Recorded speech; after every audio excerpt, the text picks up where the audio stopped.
যেতিয়া আমি এটা নতুন বিজনেছ কৰোঁ অথবা এটা মাৰ্কেটিং কেম্পেইন চলাওঁ আমি অডিয়েঞ্চৰ ওচৰত লৈ যাবৰ কাৰণে, তেতিয়াহ'লে আমাৰ প্ৰডাক্ট আমাৰ বিজনেছতকৈ আমি জানিব লাগিব কাষ্টমাৰৰ বিষয়ে।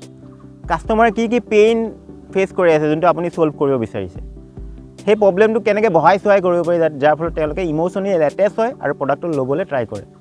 নেক্সট হৈ গ'ল আপুনি কৰিব লাগিব তেওঁলোকৰ কি ইণ্টাৰেষ্ট আছে, সেইবোৰ কথা আপুনি জানিব লাগিব। তেতিয়াহে আপুনি মাৰ্কেটিং মেছেজটো ড্ৰাফ্ট কৰিব পাৰিব।